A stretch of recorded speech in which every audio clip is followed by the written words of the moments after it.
Hello, everyone, and welcome to this episode of From Page to Stage. I'm your host, Wendy Corner, and this podcast is for you if you're an entrepreneur. Yes, page, stage, entrepreneur, they all go together. You may be thinking, page, what's that about? Well, you might have a business book out, a solo book. You might have a contributory chapter in a book. You may have a blog. But if you're on socials, I can guarantee you have socials, don't you? If you're an entrepreneur, you've got socials, which is published work. So we've ticked that box, checked that box if you're in America. What about the stage thing? Well, a lot of people say to me, oh, I could never do the public speaking. I'm just not rah-rah like Tony Robbins. And I go, good. He does him. You do you. Let's look at what stage is appropriate for you. And if you can do a one-on-one podcast, one-on-one conversation, you can do a podcast just like we're doing now. Just saying. Anyway, that's the preamble. Introduction, welcome to the podcast. Now here comes the really juicy bit. I have the joy and pleasure of introducing you to my good friend, Jan Jeremias. Jan, we've known each other for 3, possibly 4 years now. Never met, but that's the thing with the blessing of COVID, in that we meet people online that we would never normally have met in person. Now, I could tell you quite a bit about Jan, but I'm going to let her do it herself because she knows herself far better than I do. Jan, here's a buck. Okay. Well, thank you, Wendy, for having me on. It's a real pleasure to be with you. And yes, we've known each other for a good few years now. Like you said, the blessing of COVID. Where you get online with people all around the world. It's really special all the time. And so a little bit about me. I live in the US, in the northeastern part of the US. I am now a health coach, a health and wellness coach. I think my favorite part about what I do is empowering people to realize they can start to look at their mind, body, spirit, that whole, because we're all, but let's say the entirety of themselves, and kind of own who they are. You said, I know myself better than anyone, like you do. Well, we all know ourselves better than anyone else does. But I think we've been taught to kind of forfeit that kind of power to other people in charge, to people we label as, whether it be health professionals or, like you said, speaking engagements. We kind of, in some ways, those are limiting. We have these limiting beliefs about ourselves or we don't understand. But in other ways, we do know ourselves better than anybody else does. And we kind of forget that we do. And so that's really what I love to do with people and with pets, because I think, just like pets are their own kind of beings, but they have owners or caretakers. Yes. who or in cat speak, servants. Servants, right? Exactly. Servants. And so, but we've done the kind of the same role we play for them, that they look to us, but we sometimes aren't really making, not intentionally, but we're not making decisions that are really in their best interest. They're either in our own best interest, or we kind of think we don't know anything. And so we better off. And I look at my pets, I've always looked at them as being my kids. And I think I know them better than any health professional knows them. Yeah. And so, yeah, that's really what I love to do. And I work privately with people. I work in groups, do workshops. Beautiful, beautiful. Because you also do quite a lot of yoga work, don't you? Yeah, I do quite a lot of yoga. That's where really was my health and wellness journey. Part of it began with yoga. And so unintentionally, I became a yoga teacher, and that was purely by accident. Nothing is by accident, but I took my yoga teacher training not to teach yoga. I took it for myself because I loved it and I wanted to learn more about it. And then I got 1 class and then 2 classes and then 3 classes. And one day I woke up and I thought to myself, I guess I'm a yoga teacher. It was just like this, it wasn't planned. It was just evolved.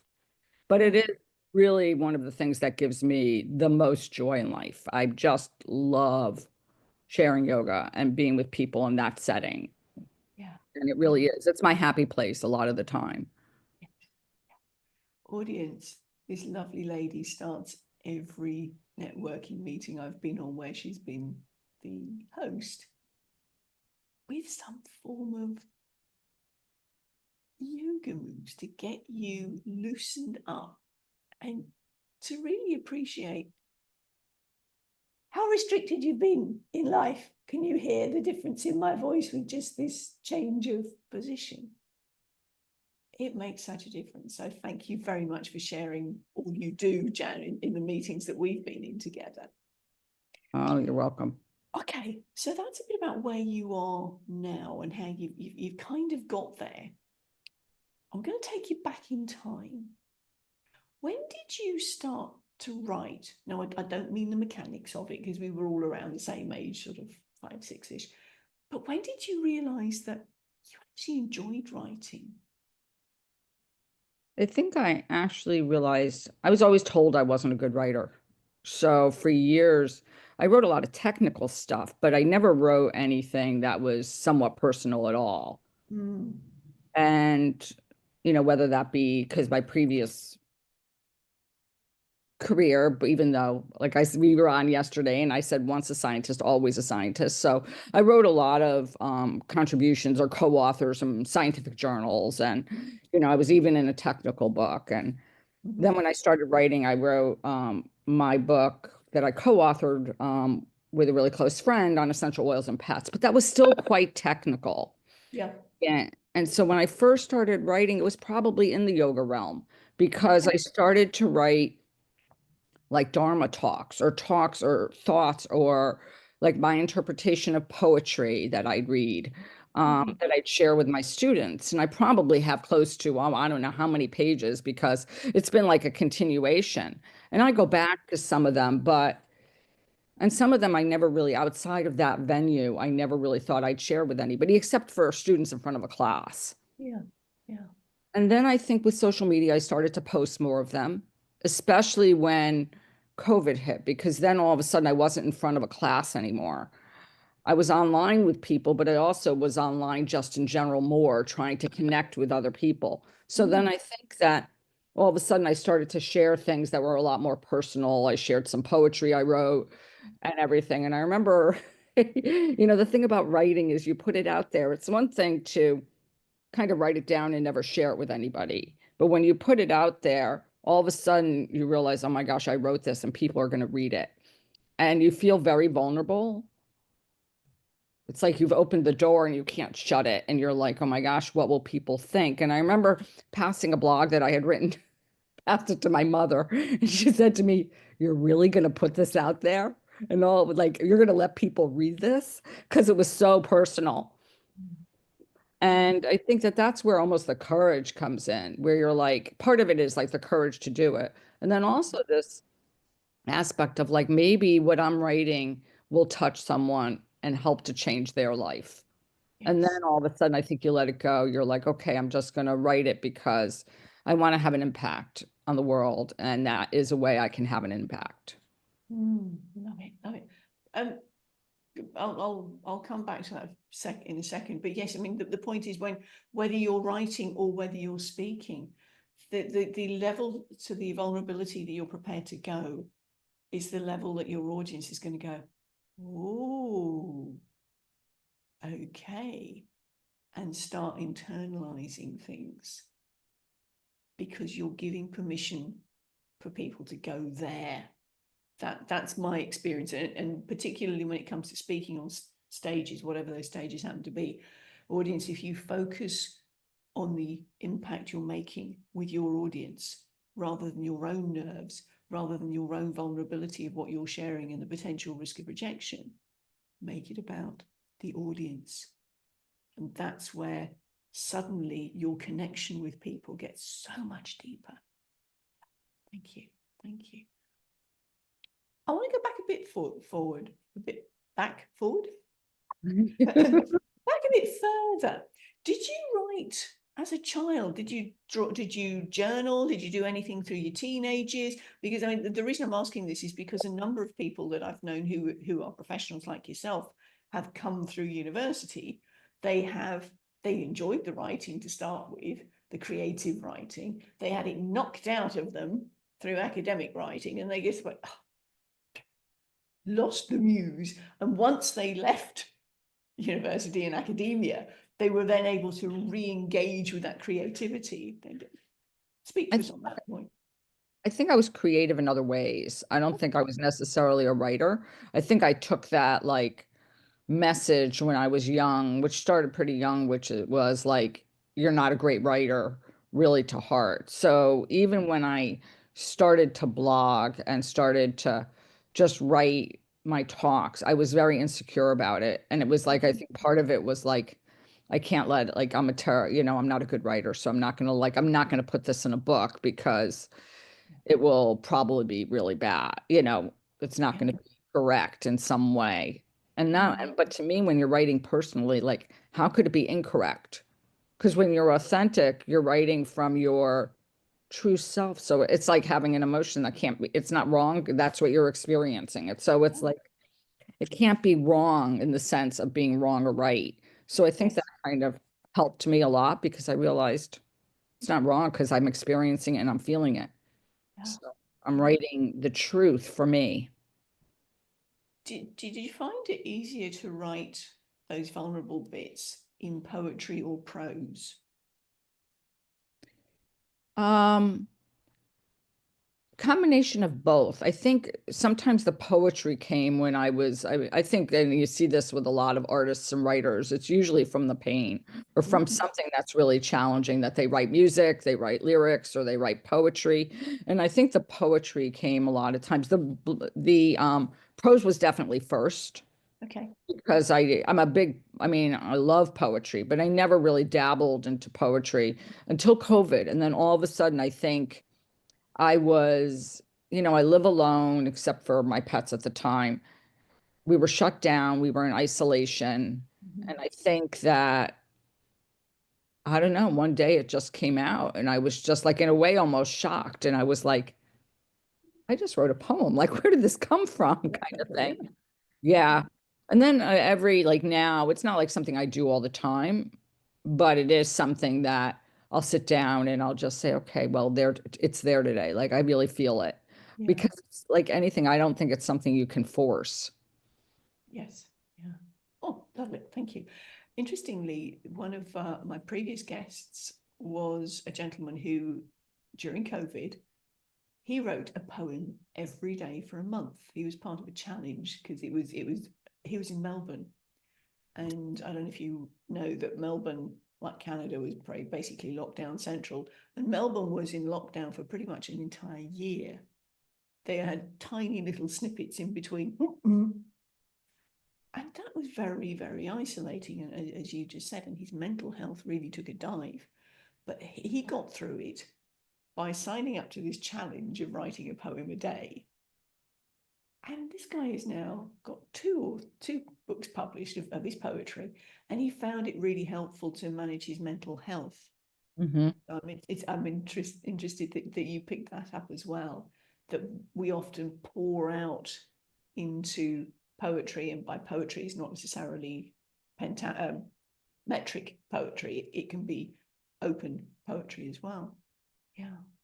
Yeah, it was really interesting because I said I love poetry, and I was listening to an interview that Ada Limon gave, who was the poet laureate in the United States. I think it was, I want to say maybe it was 2023. I don't think it was 2024. And she said, poetry is words with breath. And I just loved that description to me because that's how it felt. Because there's space, and that's one of the reasons there's space between the lines or the phrases to give you the opportunity to pause. And I think that that's when it seemed so prudent. It was like if I could get into either into a place where it wasn't just like what I call a lot of times when I used to journal or when I've journaled in the past, it was almost like a brain dump. Yeah. It was a brain and emotional dump. It was like whatever was in my head was like stream of consciousness was just, yeah, exactly. But this was a lot more coming from the heart. Yeah. And I love the fact that he had a challenge to write a poem every day. Yeah. That's Yeah, because he beautiful. didn't think he'd written poetry in his native tongue, Punjabi, but he'd never written it in English. So this is another extra challenge. And this guy, I'm so proud to call a friend, because he's not only got 2 books out, he's also got a podcast out as well. So Lovely. yeah. Anyway, that's him. This is you. This is your talk. So we're talking then about what prompted you to start writing. Let's go specifically to the book that you've been part of. Tell us about that, would you? Yeah, so I found out about the collaboration from a friend, and we were talking, and then I started to dig a little deeper. Originally, it's called Faces of Grief. I thought that I might write about my father who had passed away. Um, it'll be 2 years in February. But then in conversation with the woman who was organizing it, it was just 30 people's experience of loss, not necessarily from a death. And I thought, first of all, it resonated with me more, just because I think we all experience losses all the time, Yeah. whether that be we move and all of a sudden we lose like community and friends or our home, or we, we lose a job, or we have the dissolving of a friendship that we really valued. And so I think loss is a part of life. Yes. And the book was 30 stories of some people who had traditionally lost somebody, who somebody had transitioned or passed, from spouses to siblings to children, um, and then other experiences of loss. So I wrote about my divorce and what it was like to go through that situation, where it was basically the loss of the life I thought I was going to lead. It was the loss of a partner. It was the loss of basically another family, because you're really 2 families and all of a sudden you lose all that. And so I wrote about that. But there were people who wrote about, somebody who wrote about being adopted when she was a few days old and that loss. Somebody else wrote about losing her son. Basically, I mean, he's still alive, but he has a severe mental illness, and how she basically lost the child he was, or the son he was. And it just was these different situations, which I don't know if I think people think of loss and grief as far as like somebody needs to die Yes. and then you've lost them, or something like, a pet needs to die. So then you grieve. But this was very different to me. And then it was about the resilience of what people did to Mhm. kind of get their lives back on track, and to how many people in the book actually went on to like really do monumental changes in that whole realm of grief and loss, like trying to normalize it all. Yeah. So Mhm. yeah, it's really, I think, a powerful book. Oh, we audience. The information is in the show notes. Go get it. It's a powerful book. I mean, as you've said there, Jan, it's not simply about somebody has to die before you have a grief experience. You mentioned about loss of job. The cohort that I went through university with are all talking about retiring. And I say to them, well, what are you retiring to? I know where you come from, but where are you going to? Because when I was transitioned out of being a speech pathologist, that was my identity. What was I going to do? How was I going to describe myself? Yes, I have also experienced a death of a spouse. So in one fell swoop, I lost my role as wife and carer. But all of these labels that we put on ourselves, they can also be impacted in a grief situation.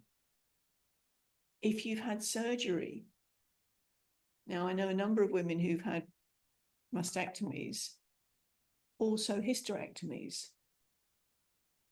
whether through, I mean, obviously the mastectomies have usually been as a result of cancer, but the hysterectomy is not necessarily so. And yet there's that loss there. Am I still enough? Am I still as much of a woman? Hmm. Yeah, there are lots of opportunities for losses that, as you say, I think societally we tend to gloss over and don't consider them as actually something to be acknowledged. Yeah. Absolutely. I mean, along in the book, I share, a medical diagnosis I got along with the divorce. So the double whammy I got. And basically it was the law. In some ways, it was the loss of my health. It was sort of like this whole idea of, a lot of times I think people experience anger at whatever happened. And I Yes, think that's a normal, whatever, emotional reaction is yes, like the feeling of deserted, the fact that you're angry at them for dying yes, and they left you. And for me, I was angry at my body, like it had rebelled. yeah, And I think when people have an illness, that happens too, because all of a sudden the body you thought, especially if you're somewhat on the young side, I think you kind of think you're indestructible. And yes, I wasn't super young, but it was still like, and then all of a yes. sudden you're like, oh, I guess I'm a little bit more fragile. Not in a bad way, but, I think the human existence is a little bit more fragile sometimes than we give it credit for. It's like, yeah, It's one of those sort of wake up calls to experience and enjoy each day as it comes, because tomorrow is not a given. Yeah. absolutely. Yeah. Oh, so much wisdom in there. Okay, so this wonderful book, when was it published? It just came out December 2024. December So, 2024. Lovely. uh, So, audience, well, as I said, we'll have this in the show notes. For those of you who are not familiar with this podcast, I have what I call dynamic show notes. So when a guest comes in and we put all their links together, if they've got something else coming up, they let me know.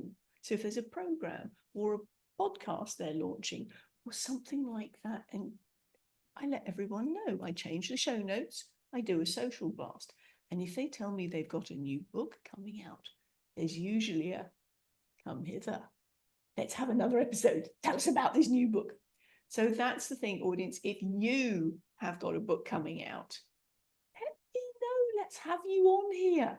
You can share your wisdom with the audience and go from page to stage. Brilliant. Okay. Thank you very much, Jan. So we've had your your writing journey. Now tell us about your speaking journey. How do you, what situations do you speak in or have you spoken in? so classes, like I said, yoga teacher. So that's probably where I began as far as and before then, I mean, I would speak at medical conferences, or scientific conferences. I have to say that it's not a very comfortable place. Like this, you're wonderful and very relaxed, and so I feel very relaxed. Um, but in general, it's not a place I really love. In front of a class, I think it's different for Yeah. me than, on a stage. I've been on, I've had my own podcast and been on a number of people's podcasts, or I have two really that I'm part of on a regular basis, which I love. And that has really been my transition, probably, was podcasting. I think you become much more comfortable speaking when you do it all the time. For years, I used to tell my students in my yoga classes, like they would come to me and say, I really want to master this pose. And I was like, great. And I was like, well, how many times do you come to class? And they would say, well, about once a week. And I said, and if I happen to do that pose, then maybe you're getting it 4 times in a month. I said, unless you're willing to go home and practice that on your own, like multiple times, if it's safe in between, the likelihood of you kind of accomplishing that is pretty low unless you have some real natural ability or you've done something similar. And like I feel the same way about like speaking. The more you do it, the more comfortable you get at it. Yes, exactly. I mean, to start with, it's those little internal scripts, as I call them, going, I can't do this. I can't do this. I can't do this. How could you possibly do this? Well, depends on how much you tell yourself you can't do it. Because the more you tell yourself you can't do it, it's like practicing those yoga moves. The more you tell yourself you can't do it, the more you're rehearsing that particular script, the more your brain goes, well, of course you can't do it then. Mm-hmm. So that's where we flip the script. And you're right, it's about repetition, not necessarily making it more comfortable to start with, though comfort is where we're aiming. To start with, it's familiarity. Mm-hmm. The gentleman whose podcast is going up this week was talking about 100 days to record a live just for you. put it up on your YouTube channel as unlisted or private, and then you can see your own progress. Mm. And so when you come on to the next networking meeting that you are presenting at, or a podcast, you've done it 100 times already. Ha! You got this. You know you can do it. Even if the world hasn't seen it, you know you can do it. Just saying. Nothing. So you're now in the space of, okay, I'm going to ask you, Jan, would you class yourself as an introvert? Yeah. Yeah. So networking is tricky for you? Mm-hmm. Very. Yeah. Yeah. So focusing on one or two primary relationships is a lot less depleting, isn't it, than trying to speak to everyone? Yeah, it was interesting because I was talking to my brother one day. My brother was a teacher, and my brother was saying that he's very uncomfortable in social situations with groups. And it's kind of interesting because he's in front of a class every day and Yes. and a class of teenagers and high school kids. So it's not like it's an easy crowd, it's not talking, you're not talking elementary school or little kids. But there's something about, I think, being in a space where you really have no idea what someone's going to ask you, that kind of I find a little daunting, I think. Mhm. Or I did. It always helps that I really, with this attitude of like, it's okay to say you don't know. That was Yeah. like a huge revelation to me. It was like when my friend said that to me one day, I was like, oh my gosh. Like I can just say I don't know. Like, or I'll look it up or I'll get back to you. Like that's perfectly fine. Yeah. So that was really helpful. But yeah, it is a challenging. It's getting better the more I do it. Yeah. And I've been trying to be more consistent because for Yes. a long time, it's much easier for me not to do it. And I would find I would make excuses for myself. Like I would get busy or I'd be tired and yada, yada, yada. I mean, we all know what we do. Yeah. Oh, I know very well. And all of a sudden, I was like, okay, I'm going to force myself, even if I am tired and I don't do the optimum job Yeah. on that day, I also showed up. You showed up, and that's half the battle, isn't it? Because the Hmm. more people get to know you, even although you might be feeling a little inside, the more people get to know you, the more they go, yeah, Jan, I need to speak to her a bit more. And they may more approach you. But yes, there's always that, what are they going to ask me? Have I got the answer? Do I know? Am I going to look stupid? Again, it's back to giving them what they need. And if it's a case of, well, do you know what? I don't know. I'll get back to you. You're showing your authenticity. Because if you try and blag your way through it and you've given a BS answer, they're going to go, yeah, don't trust them. Hmm. Yeah, beautiful. Used the word I was thinking about, and that was vulnerability. And I think that when we allow, I mean, if you think about it, so much of what you said, I mean, when we show up and we're not vulnerable or we're inauthentic, which I think we all live in, many of us lived in for many years. Like, I've got to put on this image of being perfect and having all my S together in every moment. And I think that was another gift of COVID because I think all of a sudden you got a picture of people's lives, and all of a sudden people like showed up with kids on their laps or with, The cat right, tail went right, past. the screen, exactly. Welcome to my world during COVID. Some pet was coming into some meeting to give on, every basis. But I think there's something very obviously human about it. And the fact that I think it's become much more acceptable, or it is, to show up as a human being Yeah, versus some sort of idea of what you think a person is supposed to be like. yeah, yeah. I, Yeah. I would absolutely agree in people who are slightly older, but we've still got the Instagram generation who take multiple photos of themselves to decide which one they're going to choose to put up the best face. And you go, just be yourself. But that's Yeah. me being an old mama. Going back to your point about vulnerability, One of the TEDx speakers I've worked with is a barrister who turns up in the High Court. Doesn't bat an eyelid about being in front of a High Court judge who's fairly important, But when they came out onto the red circle for a dress rehearsal for TEDx, they froze. I went, why can I not do this? I said, well, look, when you're in the High Court, you have a well-prepared brief that you've prepared about somebody else. This is you bearing your soul. Of course, it's going to feel different. She went, oh, yeah, okay, fair point. So yes, it's the level of the vulnerability that you share, I would say, is actually proportional to the amount of connection you make with somebody. Yes, you risk rejection. However, you also, if you don't, you risk rejection because they get the wrong idea of who you are. So, yeah. That's right. And I think that no matter what you do, when you show up like that, it's kind of like you've put on clothing that doesn't fit. Like that's the way it feels for you. And so that's what I feel like. I feel like I can show up and not be me. But when I leave, it doesn't have the same feeling. Yeah. And now I'm getting to the point where I'm working to getting to the point that if I show up, even if it's not what I would label as the way I want to show up, and I've just showed up, when I leave, I go to this place, well, at least you tried. At least you got there and you had a bad day, or it's not the way you thought it was going to be. And I learned, I'm still learning about that, about letting go of expectations. That's a big one for me, that I'm still feel like I'm dabbling with quite often. And it's amazing. I remember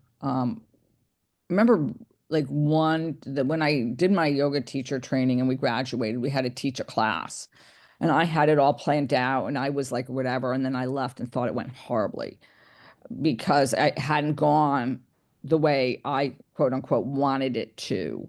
Yeah. Yeah, everybody else thought it was great, but I had this idea in my head about what I wanted it to look like. And it wasn't that. Yeah. And it was just so interesting. I remember at that time, and there are circumstances still where that'll happen.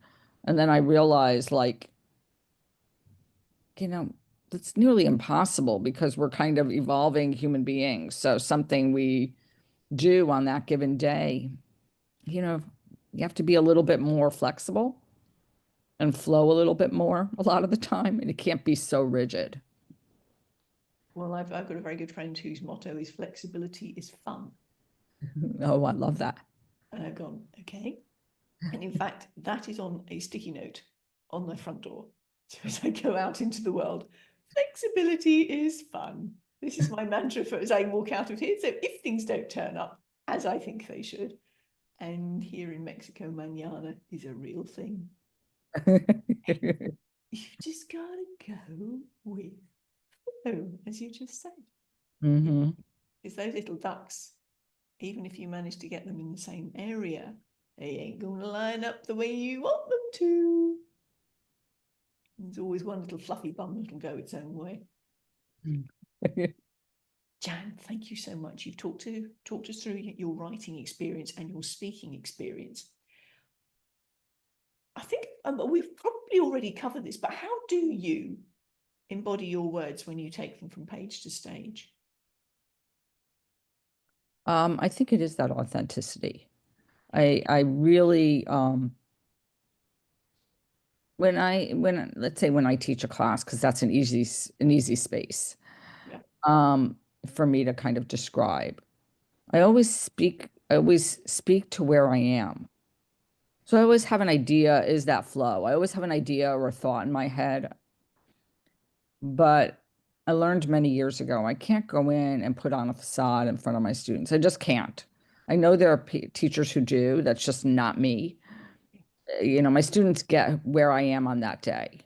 And so, and I think because of that, they really, one is they feel comfortable, which, they feel that. They show up as they are. And and you become very familiar or very can't think of the right word. Um, Proficient is the wrong, but that's what kind of the style of like very expert or just nuanced at being able to ask and kind of change dependent on what everybody else needs and less about what yes, I'm going in as I am, but I'm very focused on, even though usually they match. It's like the universe is kind of, creative in that way. But yeah, on that avenue, it's really about going with the flow a little bit more. Because then it's very easy for me to show up from page to stage. Because I might have written what I was. Because you're reading the room, aren't you? Yeah. And in a class situation, even on a stage, if you are in front of people that you can see, it depends on if you're on a stage, Right. however many people are there. If the house lights are down, then you can only see maybe 1 or 2 rows. But the point is, you can sense the energy of the reaction, which is something that you're tapping into with your class as well. That didn't go down quite as well as I thought. How am I going to turn it round? Yeah. Beautiful. Thanks, Jan. Thank you. Oh, you're welcome. So this book, remind me of the title? Faces of Grief. Faces of Grief. Faces of Grief came out in December 2024. I know you've said you're not a good writer. That's a script you've adopted. Well, I'm getting over that now, but Good. yes. Good. Yeah. Which is what I'm coming on to. Is there anything else percolating? Yeah, I'm collaborating on another book that's coming out, not sure when, with a really interesting book. There are 7 of us in total. Okay. Basically have all adopted or all come to the same place as far as emotional resilience and fitting in within ourselves, and then this whole aspect of fitting in and this whole idea that we need to fit in society or in our families, and we're all from different parts of the world. And so it's a very global kind of look because we all got to the same place, and maybe our experiences are slightly different, but they're very similar in a lot of ways. And it's really, I think, going to be a beautiful book, and different genders, different ages, and different countries. And I think that that's what I love about it. It's just like this commonality,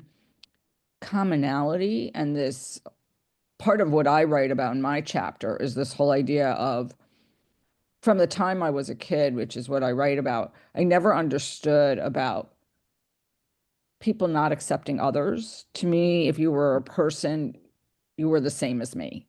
Like, it didn't matter what religion, what ethnicity, that was all kind of such superficial kind of junk to me. People were basically the same. And I think that that's what the book shows, is that we've all come from different parts of the world, but how similar really are we?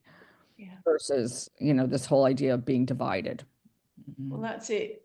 If you cut me, I bleed. If you cut you, you still bleed red.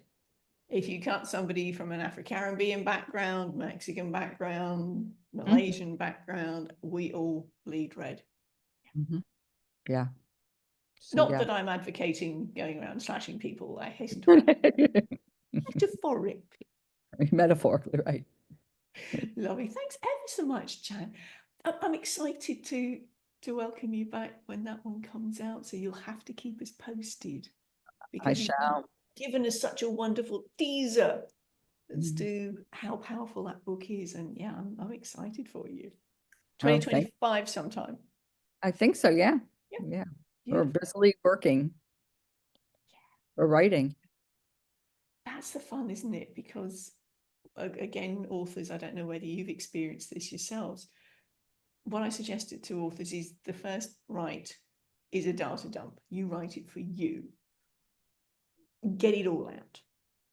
And then I actually advise people to go and sit in a different chair, read it out loud, from the perspective of the people that they're targeting, the people that their audience, the people who want to read this book. And then with that head on, what do I need to tell them and what can I take out? I don't know how long your chapter is, but the mad book that we did, the Making a Difference, Ways to Magnify Abundance, Vitality and Freedom, which was out August 2023, we had a 3,000 word chapter limit. And one of the writers first gave me a 5,000 word chapter. And I was going, I know these details are important to you, but let's just say, unless your name is Dorothy, I don't need to know that your shoes were red. And she went, okay, yeah, I get it. Come at it from your audience's perspective. What's important to them? Because, I mean, the red shoes were important to her, but it didn't make any difference to the next part of the story. Oh, I'm excited for you. I'm really excited with you, Jan, for this new book as well, and the one that you've got now. So here we are, author, to add to your list of accolades. Yes. Yeah. Beautiful. Thank you so much. As we're winding up, are there any final words of wisdom you'd like to share with us?